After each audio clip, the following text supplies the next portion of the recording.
আরও এক আলাদা ধরনের রূপ প্রস্ফুটিত হয়েছে এই অংশটাতে। দেখতে পাচ্ছ দেবীর মুখশ্রী অংশ মানে এক আলাদা ধরনের চিন্তাধারা যেন প্রস্ফুটিত করছে দেবীর এই অংশটাতে।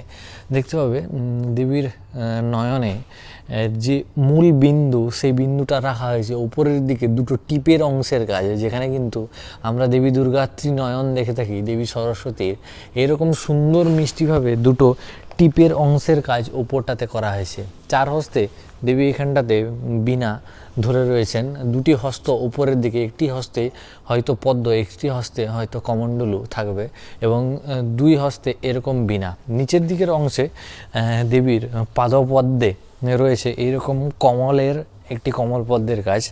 একদিকে রয়েছে দেবীর বাহন হংস এবং আরেক দিকে রয়েছে ময়ূরের কাজ।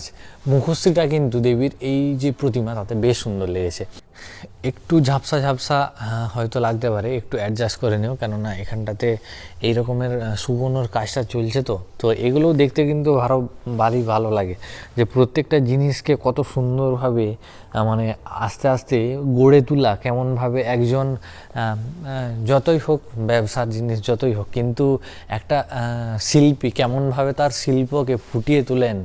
আমরা তো অনেকেই বলে থাকি আজ এ হয়নি কেন, কাল ওই হয়নি কেন, কিন্তু এই যে সুন্দরতম একটা শিল্পত্বের পেছনে একটা শিল্পীর কতটা যে নিজের পরিশ্রম, নিজের যে চিন্তাধারা দিয়ে থাকে, সেগুলো কিন্তু এইরকম প্রতিমালয়ে এলেই কিন্তু আমরা দেখাতে পারি আপনাদেরকে যে একটা শিল্প কত সুন্দরভাবে গড়ে ওঠে, যেই শিল্প কিন্তু পরবর্তীকালে ভাস্কর্য রূপে প্রতিষ্ঠিত হয় আমাদের মাঝে, যেটা দেখে আমাদের আনন্দ হয়, মন আপ্লুত। এদিকে আরও একটা দেখাই এই অংশ, সেটা যেখানে দেবী একটা বড় ডমরুর উপরে বসে রয়েছেন এইরকম একটি মুদ্রাতে, যেখানে দেবীর যে বীণা তা কিন্তু নিচের অংশটাতে দুধারে দুটো হংস বা হংসের কাজ রয়েছে। এইরকম সুন্দর মিষ্টি মুখে মায়ের যে প্রতিমা তা কিন্তু প্রস্ফুটিত হয়েছে এই যে প্রতিমা অংশ তাতে। লাল মাটির প্রথমের অংশের কাজ, তার উপরে সাদা মাটি এবং আস্তে আস্তে হবে বিভিন্ন কালারের রং বেরং ছোঁয়া। তার পরবর্তীতে এলে আরও এক আলাদা ধরনের মিষ্টি ছোঁয়ার উপরে দেবী সরস্বতীর কাজ, যেখানে তিনি যেন তার বাহন হংসের সাথে কথোপকথনে লিপ্ত রয়েছেন। এই রকমের মহিমাতে দেবীর এই সুন্দর মিষ্টি মুখের যে বর্ণনা তা কিন্তু রয়েছে।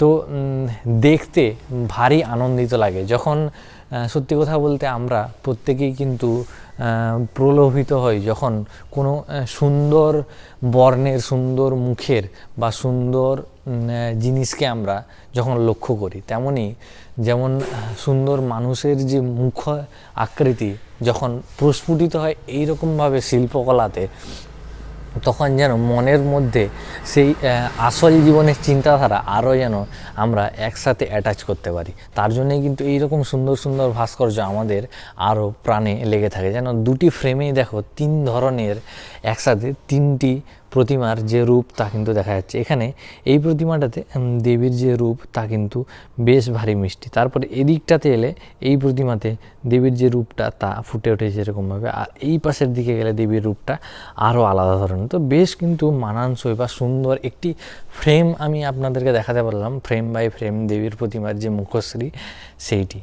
আর এদিকে এলে আরও এক মানে আলতো চোখে দেবী যেখানে নিজের নয়নে নিচের দিকে রেখেছেন, নিচের দিকে একটি বানরের অংশ, এপাশের দিকে দেবী সরস্বতী প্রতিমা এবং পাহাড় বা বনের মধ্যে দেবী রয়েছেন এবং দেবীর মুখশ্রী তা যেন ঝলকে দেখানো হচ্ছে।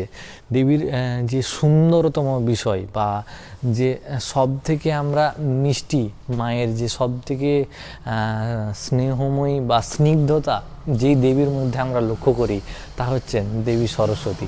আর সেই স্নিগ্ধতাকেই যখন এইরকমভাবে শিল্প ভাস্কর্য দেওয়া থাকে তা কিন্তু আরও মোহময় লেগে থাকে। তো এরকম ওপরের দিকে একটি বৃক্ষের কাজ রয়েছে, যেখানে কিন্তু সেই বৃক্ষের পাশে একটি পাথরের উপরে দেবী বসে রয়েছেন। দেবীর আঁচলের অংশটা এপাশ থেকে এরকম উঠে আছে। আর এদিকে আরও একটি সাধারণ রূপে দেবী প্রতিমা বসে রয়েছেন, এক পাশে ময়ূর আর এক পাশে হংসের গাছ, 4 হস্তে বিরাজমান দেবীর এখানটাতে 2 হস্তে বীণাটি ধরে রয়েছেন। আর আরও সুন্দর থেকে সুন্দরতম যে কিউট ধরনের সরস্বতী প্রতিমা তা প্রস্তুত হয়েছে এই অংশটাতে। এখানে দেবী বসে রয়েছেন একদম নিচের অংশ সেইটাতে। এখানটাতে বোধহয় একটি দোয়াতের কাজ বা পুস্তকের কাজ দেখানো হবে এই অংশটাতে। দেবী 2 হস্তে, এখানে বীণার কাজটা এখনও করা হয়নি, যেটি পরবর্তীকালে হবে। এবং একবার মুখশ্রীটা লক্ষ্য করো, যখন এরকম মুখশ্রী তোমার সামনে আসবে আর যখন এরকম কাজটা চোখের সমস্ত কাজটা হয়ে যাবে, যখন রংটা কমপ্লিট হবে, তখন যেন মনে হবে এ তোমার দিকে যেন এগিয়ে আসছে। তো এটা আমার একদমই মনের কথা, কেন এই যে প্রতিমা সেটা দেখে যেন মনে হচ্ছে এটা যদি কমপ্লিট হয়ে যায় এই যেন আমার দিকে এগিয়ে আসছে। এটা আমি সত্যি কথাই বলছি। এমনই ধরনের মানে বাস্তবিক যে মুখশ্রী তা ফুটে ওঠে আস্তে আস্তে। এক এক সময় ভিডিও করতে করতে এমনই মনে হয় যেন বাস্তব কোনো প্রতিকৃতি বসে রয়েছেন আমাদের সামনে।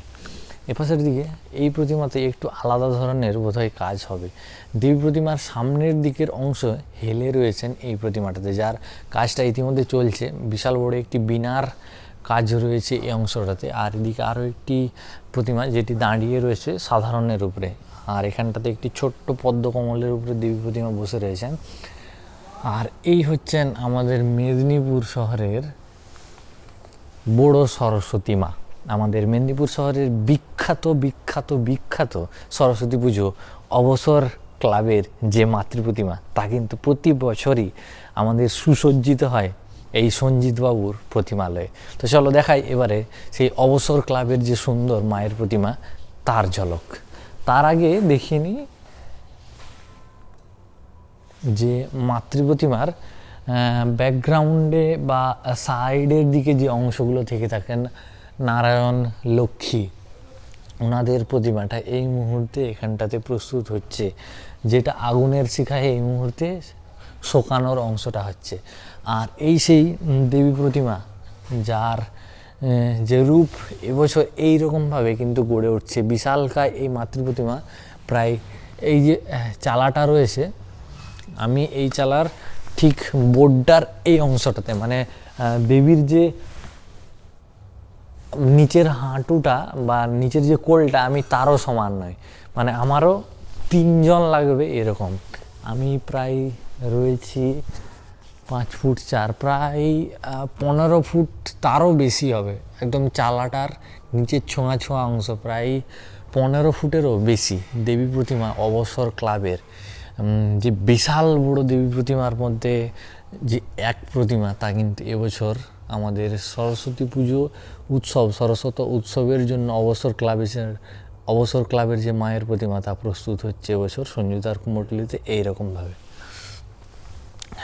তো বন্ধুরা, এই ছিল এবছর সঞ্জুদার, এই বলবো না, এখনও বাকি রয়েছে, কারণ এই বললে হয়তো শেষ করে দেওয়া হবে। কেন এখনও পর্যন্ত দেখতে পাচ্ছ অনেকগুলো মাসের কাজ, ফ্রেমের কাজ কিন্তু ইতিমধ্যে এখনও এই পাশটাতে চলছে। তো এখনও অনেক প্রতিমা কিন্তু গড়ে উঠছে আস্তে আস্তে। তো সেগুলোও কিন্তু আসবে যখন সম্পূর্ণরূপে মায়ের যে রূপদান হয়ে যাবে সেগুলো। তো ভিডিওটি কেমন লাগলো অবশ্যই জানিও। পরবর্তী ভিডিওর জন্য তোমাদেরকে আর বেশি অপেক্ষা করাবো না, খুব তাড়াতাড়ি আবার কিন্তু নতুন ভিডিও আনবো নতুন প্রতিমালয়ের। তোমরা বলো তোমাদের ক্লাব কোথায়, আমাকে জানিও। আমি চেষ্টা করব তোমাদের ক্লাবের যে প্রতিমা কোথায় কোথায় আছে সেখানে গিয়ে কিন্তু ভিডিও করবার। তো নতুনভাবে নতুন অঙ্গে তোমাদের সাথে, আমরা তোমার সাথে বা তোমরা আমার সাথে এভাবে জুড়তে পারো। এবছরের সরস্বতী পুজো উৎসব সবার সাথে খুব তাড়াতাড়ি দেখা হচ্ছে আবারও নতুন প্রতিমালয়ের ভিডিও।